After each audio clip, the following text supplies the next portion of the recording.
قیامت کے دن لوگ کہیں گے، انسان کہے گا بھاگ کر کہاں جاؤں؟ قیامت کا دن اتنا خطرناک ہوگا کہ میرے پیارے آقا صلی اللہ تعالی علیہ وسلم کے پیارے دیوانوں، رسول اعظم صلی اللہ تعالی علیہ وسلم ان آیتوں کو جب سنتے جن آیتوں میں قیامت کا تذکرہ ہوتا تو آقا کریم صلی اللہ علیہ وسلم فرماتے ہیں ان صورتوں نے مجھے بوڑھا کر دیا۔ آپ اندازہ لگائیں، یہاں انسان ایک دوسرے کے کام آتا ہے، ایک دوسرے کی مدد کرتا ہے، ایک دوسرے کا سپورٹ کرتا ہے، ایک دوسرے کے سلسلے میں خیال کرتا ہے، یہاں تک کہ مر گیا تو کاندھے پر اٹھا کر قبرستان پہنچا دیتا ہے۔ میں ابھی ایک جنازے کے موقع پر میں نے دیکھا قبرستان میری والدہ کے یہاں میں فاتحہ پڑھنے کے لیے گیا، ایک سودانی آدمی، اللہ اکبر، تقریباً سودانی حضرات ہی تھے اور اس کی نماز جنازہ میں وہ شریک ہونے کے لیے آئے تھے، تو کچھ یہاں کے لوگ بھی اس میں شریک تھے۔ پتہ چلا مسلمان کہیں بھی مرتا ہو کوئی نہ کوئی اس کو کاندھا دینے والا مل جاتا ہے، قبر تک پہنچانے والا مل جاتا ہے، غسل دینے والا مل جاتا ہے۔ اسی طریقے سے ہر پریشانی کے لیے کوئی نہ کوئی آ جاتا ہے، لیکن جب میں قیامت کے حوالے سے سوچتا ہوں تو میری عقل دنگ رہ جاتی ہے۔ اللہ اکبر، قیامت میں کوئی کسی کا پرسان حال نہ ہوگا۔ اللہ اللہ، لِكُلِّ امْرِئٍ يَوْمَئِذٍ شَأْنٌ يُغْنِي او کما قال، قیامت کے دن سچویشن یہ ہوگی ہر ایک دوسرے سے بے نیاز ہوگا، کسی کو کسی کی فکر نہیں ہوگی، کوئی ڈوب رہا ہے، کوئی پریشان ہے، کوئی غموں اور آلام کے اندر گرفتار ہے، اپنے پسینے میں ڈوب رہا ہے۔ قیامت میں کوئی کسی کو نہیں پوچھے گا، نہ کسی کی طرف توجہ دے گا، یہاں تک کہ اللہ عز و جل ارشاد فرماتا ہے یوم یفر المرء من اخی، بھائی بھائی سے بھاگے گا، کوئی ایک دوسرے کا پہچان وہاں پر نہیں کرے گا، کوئی ایک دوسرے کو نہیں پہچانے گا، ہر کوئی ایک دوسرے سے بھاگ رہا ہوگا۔ بیٹا باپ سے بھاگ رہا ہے، ماں بیٹے سے بھاگ رہی ہے، شوہر بیوی سے بھاگ رہا ہے، کوئی کسی کو پہچاننے کے لیے وہاں تیار نہیں ہوگا۔ حالت یہ ہوگی آدمی قیامت کے دن اپنے پسینے میں ڈوب رہا ہوگا اور سچویشن اتنی خراب ہوگی کہ العیاذ باللہ۔ میرے پیارے آقا صلی اللہ تعالی علیہ وسلم کے پیارے دیوانوں، اب میں آپ سے ایک سوال پوچھنا چاہتا ہوں۔ آپ نے زمین کے اوپر اپنے بچوں کی پریشانی کا انتظام کیا، آپ نے زمین کے اوپر اپنے بچوں کے مستقبل کی تابناکی کا انتظام کیا، آپ نے زمین کے اوپر اپنی پریشانیوں کے حل کا انتظام کیا۔ کبھی آپ کے ذہن میں یہ بات بھی آئی کہ قیامت کے دن جب بھائی بھائی کے کام نہیں آئے گا، باپ بیٹے کے کام نہیں آئے گا، بیوی شوہر کے کام نہیں آئے گی، وہاں کے لیے ہم نے کیا انتظام کیا، وہاں کی تکلیف کے بارے میں ہم نے کیا سوچا، وہاں کی تکلیف کو دور کرنے کے بارے میں ہمارے پاس کیا پلان ہے؟ تو ہمارا حال تو یہ ہے کہ قیامت کا خیال ہی نہیں آتا، مرنے کا تصور ہی نکل گیا، اللہ کی بارگاہ میں حاضر ہونے کا تصور دل و دماغ سے اتنا اوجھل ہو گیا کہ ہم صبح اٹھتے ہیں تو زمین کے اوپر کی فکر، زمین کے اوپر زندگی گزارنے کا منصوبہ، کس طریقے سے مستقبل بہتر بنے، اسی کی فکر ہے۔ ہم جتنا سوچتے ہیں زمین کے بارے میں سوچتے ہیں، اب اگر کسی نے ہمارے سامنے موت کا تذکرہ بھی کر دیا تو ہم کہتے ہیں یار تھوڑا سا پلیز ہم کو ہمارے اوپر کرم کرو۔ عجیب سچویشن ہے، ہم مرنا نہیں چاہتے، ہم اللہ کی بارگاہ میں حاضر ہونے کے تصور سے بالکل غافل ہو چکے ہیں۔ لیکن یاد رکھو ہزار غفلت تمہارے اوپر طاری ہو، لیکن یہ بات اپنی جگہ پر مسلم ہے کہ یہاں مستقل رہنے کے لیے نہیں آئے، یہاں سے جانا ہے، جب وقت مقرر ہوگا جانا ہے۔ وَجَاءَ سَكْرَةُ الْمَوْتِ بِالْحَقِّ، اور یہ بھی فرما دیا گیا کہ موت کی سکرات حق ہے، موت کی تکلیف حق ہے۔ اللہ اکبر، ہر انسان پر موت کے وقت ایک عجیب کیفیت ہوتی ہے۔ میں آپ کو بتاؤں ایسی سچویشن کہ جب انسان موت کی وادیوں سے گزرنے کے لیے تیار ہو اور اس کے بعد میدان محشر کے اندر جب کوئی کسی کا پرسان حال نہ ہو، ایسے موقع پر اللہ کی بارگاہ کے اندر اور قبر کی تاریک وادی میں اور موت کے بھیانک چہرے کے موقع پر کون سی چیز ہے جو ہماری مصیبت کو دور کرے گی، ہماری تکلیف کو دور کرے گی؟ غالباً حضرت امام احمد ابن حنبل رضی اللہ تعالیٰ عنہ سے متعلق یہ یہ واقعہ موجود ہے۔ اللہ اکبر۔ حضرت امام احمد ابن حنبل بڑے عظیم عاشق رسول تھے، اللہ کے رسول صلی اللہ علیہ وسلم کے بہت چہیتے تھے۔ چہیتے سے مراد عشق رسول میں ڈوبے ہوئے تھے، رسول اعظم کی محبت میں گرفتار تھے۔ اللہ اکبر۔ بڑے جید عالم، بڑے عظیم عالم، بڑے عظیم صوفی، بڑے عظیم عاشق رسول، جن کی اقتدا خود حضرت غوث پاک کرتے ہوئے حنبلی کہلاتے ہوں، وہ حضرت امام محمد ابن حنبل فرماتے ہیں کہ جب میری موت کی سکرات کا وقت آیا، روح کے نکلنے کا وقت آیا، تو میری کیفیت یہ تھی کہ مجھے پیاس اتنی لگی کہ جس کی کوئی انتہا نہیں۔ اور یاد رکھیں، سکرات کے وقت اتنی پیاس لگتی ہے جس کی کوئی انتہا نہیں، اور اسی وقت شیطان اپنے ہاتھوں میں پانی کا گلاس لے کر کے موجود ہوتا ہے اور کہتا ہے پانی چاہیے؟ ٹھیک ہے، مجھے خدا کہہ دے میں تجھے پانی دے دوں گا۔ اللہ جس کے ایمان کی حفاظت فرمائے اسی کے ایمان کی حفاظت رہے گی۔ میرے پیارے آقا صلی اللہ تعالی علیہ وسلم کے پیارے دیوانوں، حضرت امام احمد ابن حنبل فرماتے ہیں سکرات کا وقت تھا، روح نکلنے کے قریب تھی، شدت پیاس سے پریشان تھا۔ آپ کو ایک چھوٹی سی بات اور بتا دوں، جو لوگ نماز قضا کرتے ہیں نا، جان بوجھ کر غور سے سنو، جب سکرات کا وقت ہوگا نا تو بے نمازی کو سارے سمندر کا پانی پلا دیا جائے تب بھی اس کی پیاس نہیں بجھے گی۔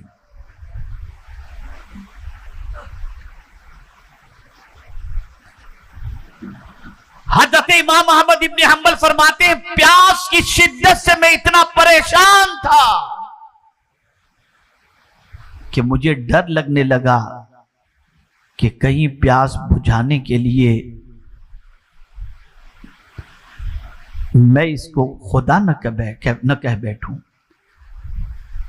اسی عالم میں تھا کہ کوئی خوبصورت وجیح شکل والا آیا اور پیالہ لے کر، گلاس لے کر کے جو شیطان کھڑا تھا اسے دھکا مارا، اور پھر اس کو دھکا مارنے کے بعد اس نے کچھ اس طرح میری طرف دیکھا کہ خود بخود میری پیاس ختم ہو گئی۔ میں نے پوچھا تو کون ہے؟ توجہ چاہوں گا۔ میں نے پوچھا تو کون ہے کہ اس پیاس کی شدت کے وقت اور سکرات کے موت کے وقت، سکرات موت کے وقت میری مدد کے لیے آیا؟ تو اس خوبصورت وجیح نے جواب دیا، میں سورہ یاسین ہوں جس کی تو روزانہ تلاوت کیا کرتا۔ تو جہاں مصیبت کے وقت سب ساتھ چھوڑ دیتے ہیں، اللہ کی کتاب مصیبت کے وقت ہمیں کام آتی ہے۔ اے رسول گرامی وقار صلی اللہ تعالی علیہ وسلم کے پیارے دیوانوں، بڑا بھیانک دن ہے قیامت کا۔ اللہ اکبر۔ قیامت کے تصور سے انسان لرز جاتا ہے۔ آپ قرآن مقدس میں قیامت کے حوالے سے پڑھیے تو آپ کو پتہ چلے گا۔ اللہ اکبر۔ میرے پیارے آقا صلی اللہ تعالی علیہ وسلم کے پیارے دیوانوں، رسول گرامی وقار صلی اللہ علیہ وسلم کے صحابی سیدنا صدیق اکبر رضی اللہ مولا تبارک و تعالی عنہ قیامت کے تصور کو سامنے رکھتے ہوئے ارشاد فرماتے ہیں، کاش میں کوئی چڑیا ہوتا کہ لوگ مجھے کاٹ کر کھا جاتے اور قیامت کے دن مجھے اللہ کی بارگاہ میں حساب دینے کے لیے کھڑے ہونے کی ضرورت نہ پیش آتی۔ یہ قیامت۔ آج سچویشن ایسی ہو گئی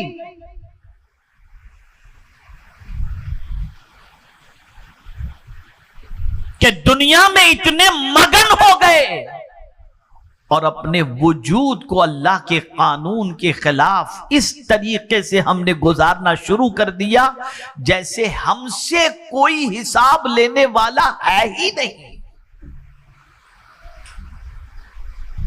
مالک یوم الدین، قیامت کے دن کا مالک اللہ ہے۔ وہاں حساب ہوگا، پل پل کا حساب ہوگا۔ قیامت اسی لیے قائم کی جائے گی تاکہ بندوں کو اس کے اعمال کی جزا یا سزا اسے دے دی جائے۔ اے رسول گرامی وقار صلی اللہ علیہ وسلم کے دیوانوں، قیامت کے دن کے حوالے سے حدیث مبارکہ میں فزع اکبر کا لفظ آیا ہے۔ آپ ذرا سوچو، بظاہر آپ کو یہ نظر آ رہا ہوگا کہ 11 بچے حافظ قرآن ہوئے، یہ چھوٹی سی عمارت جہاں پر بچے زیور علم سے آراستہ ہوتے ہیں، یہ کوئی عالیشان ہاسٹل نہیں، یہاں کوئی بڑے گھرانے کے بچے نہیں پڑھتے، غربت کی چکی میں پیسے جانے والے بہت سارے بچے یہاں آ کر زیور علم سے آراستہ ہو کر قرآن سیکھتے ہیں۔ لیکن آپ جانتے ہیں کیا چیز سیکھتے ہیں؟ کبھی آپ نے سوچا؟ یہ وہ کتاب سیکھ رہے ہیں جب کوئی کام نہیں آئے گا تو یہی کتاب قیامت کے دن کام آئے گی۔ آئیے میں ایک حدیث آپ کی سماعتوں کے حوالے کروں اور پھر میں اپنی گفتگو کو ختم کروں، اس لیے کہ میں زیادہ وقت لینا بھی نہیں چاہتا، تھکا ہوا بھی ہوں، اور ساتھ ہی ساتھ کچھ ماحول مجھے آج تھوڑا سا ڈسٹ وغیرہ اور دھواں وغیرہ کچھ زیادہ یہاں پر آ رہا ہے، تو بہرحال ایک مرتبہ درود شریف پڑھ لیں۔ اللہم صلی علی سیدنا و مولانا محمد معدن الجود والکرم وآلہ وصحابہ وبارک وسلم صلاۃ و سلام علیک یا سیدی یا رسول اللہ صلی اللہ تعالی علیہ وسلم۔ 2-3 آیتیں میں پیش کروں قیامت کے حوالے سے۔ چلیے اب گفتگو شروع ہو گئی ہے تو بتاتا ہوا چلو۔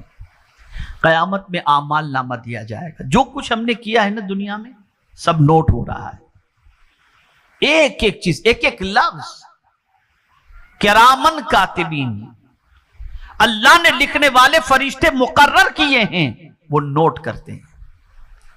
ہمارا رجسٹر تیار ہو رہا ہے، قیامت میں ہمارا اعمال نامہ ہمارے حوالے کیا جائے گا۔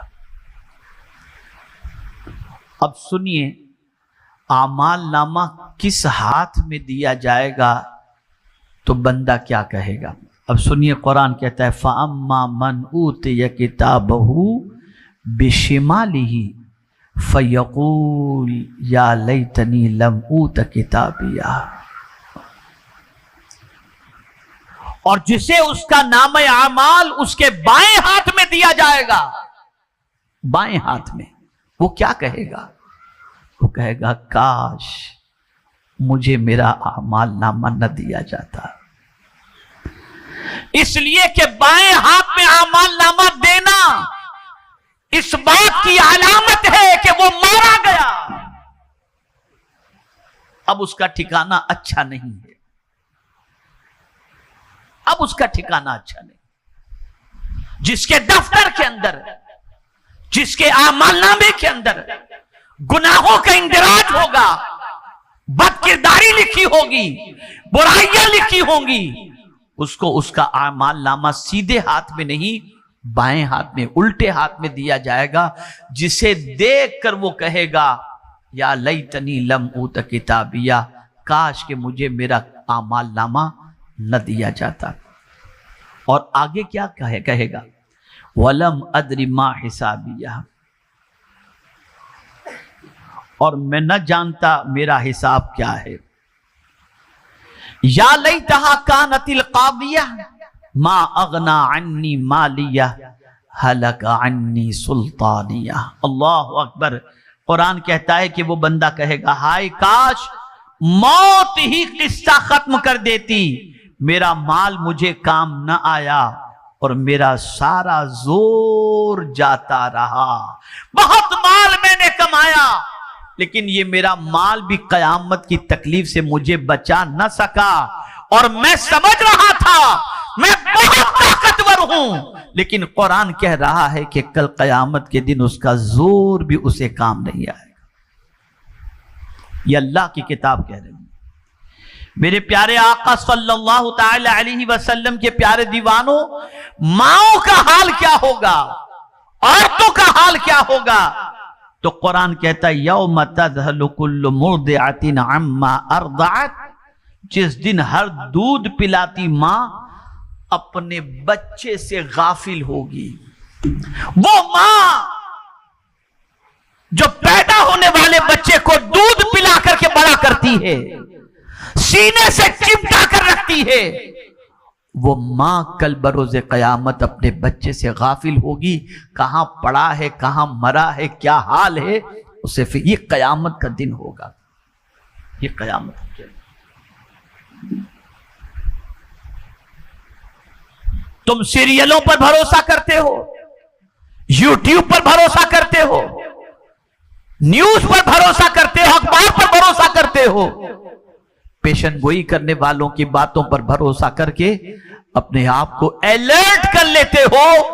لیکن افسوس کی بات ہے، یہ اس کا کلام ہے جس کا کلام سچا، جو خود بھی سچا، جس کا کلام بھی سچا اور جس کے حبیب بھی سچے.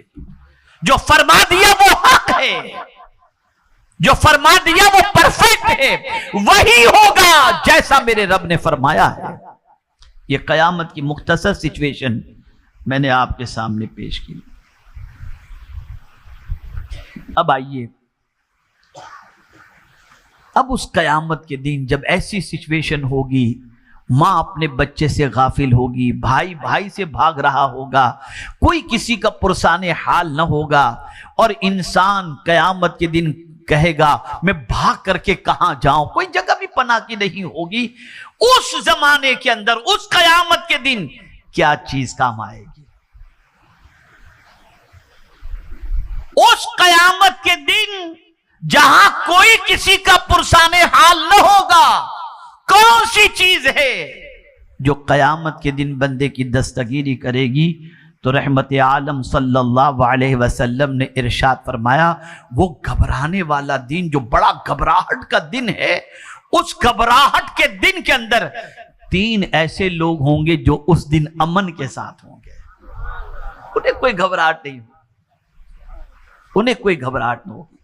3 ایسے اشخاص ہوں گے جنہیں سب سے بڑی گھبراہٹ خوف زدہ نہ کرے گی اور نہ وہ حساب کی گرفت میں ہوں گے. یہ 3 اشخاص ہوں گے جو نہ حساب کی گرفت میں ہوں گے، نہ قیامت کے دن یہ گھبراہٹ والے دن سے گھبراتے ہوئے نظر آئیں گے. بس سن لیجئے وہ 3 کون ہیں. اور یہ کس نے کہا؟ مدینے کے تاجدار نے فرمایا، رسول رحمت صلی اللہ علیہ وسلم نے فرمایا، جن کی ایک نگاہ فرش پر تو دوسری نگاہ عرش پر ہوا کرتی، جو لوح محفوظ پر لکھی ہوئی تقدیر کو پڑھ لیا کرتے. یہ رسول اعظم صلی اللہ علیہ وسلم کا فرمان. وہ 3 اشخاص کون سے ہیں اسے سماعت فرمائیں. وہ لوگ تمام مخلوقات کے حساب سے فارغ ہونے تک، یعنی پوری مخلوق کا حساب ہو رہا ہوگا، تو ساری مخلوق کا جب حساب چل رہا ہوگا تو وہ کہاں ہوں گے؟ سبحان اللہ، وہ کہاں ہوں گے؟ تو حضور فرماتے ہیں مشک کے ایک اونچے ٹیلے پر ہوں گے. مشک کے ایک اونچے ٹیلے پر ہوں گے. ایک وہ شخص جس نے اللہ کی خوشنودی حاصل کرنے کے لیے قرآن پڑھا، جس نے اللہ کی خوشنودی حاصل کرنے کے لیے قرآن پڑھا. تو یہ قرآن پڑھنے والا بندہ قیامت میں جب سب گھبرا رہے ہوں گے تو یہ مشک کے اونچے ٹیلے پر بیٹھا ہوگا. اللہ کی خوشنودی کے لیے قرآن، اللہ کی رضا کے لیے قرآن.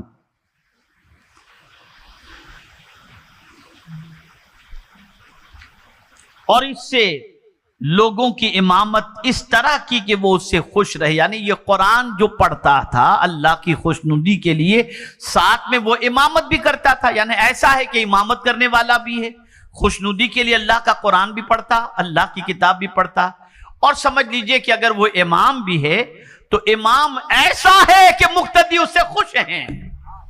ایسا امام کہ مقتدی اس سے خوش ہیں. تو وہ مشک کے ٹیلے پر اس وقت تک، جب تک کہ ساری مخلوق کا حساب نہ ہوگا اور ساری مخلوق گھبراہٹ کے اندر ہوگی، وہ مشک کے ٹیلے پر کھڑے ہو کر خوشبو کے مزے لوٹ رہا ہوگا. دوسرا، تبلیغ کرنے والا جو اللہ کی رضا حاصل کرنے کے لیے نماز کے لیے بلائے.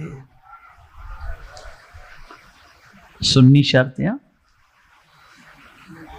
جی، اس کو ذہن میں رکھیں، عاشق رسول ہونا شرط ہے، ایمان کے بغیر کچھ بھی نہیں، ورنہ آپ سوچیں گے کہ وہ سب جو بلاتے ہیں سب نہیں، پہلے عشق، ایمان مقدم ہے۔ کسی کو نماز کے لیے آپ نے بلایا ہے؟ ارے میاں حال تو یہ ہے کہ اپنے بچوں کو بھی نماز کے لیے آپ تو نہیں بلاتے، دوسروں کو تو چھوڑیے۔ لیکن اگر کوئی شخص نماز کا پابند بھی ہے اور نماز کے لیے لوگوں کو بلا رہا ہے تو قیامت کے دن مولا اسے مشک کے ٹیلے پر جگہ عطا فرمائے گا، اور وہ بندہ اس گھبراہٹ والے دن میں بھی مطمئن اور پرسکون ہوگا۔ یہ دوسرا شخص۔ اور تیسرا شخص،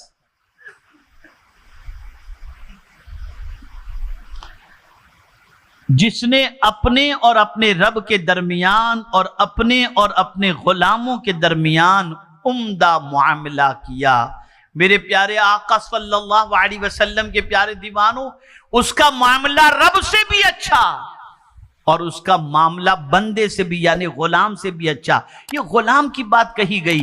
آپ دیکھیں عمومی طور پر غلام پر زیادتی ہوتی ہے، نوکر پر سختی ہوتی ہے، لیکن اگر کوئی بندہ اللہ سے بھی معاملہ درست رکھے اور اپنے غلام سے بھی معاملہ درست رکھے تو یاد رکھیں تم نے اللہ کے بندے کو نہیں گھبرانے کا موقع دیا، قیامت کے دن مولا بھی تمہیں گھبراہٹ سے بچا لے گا۔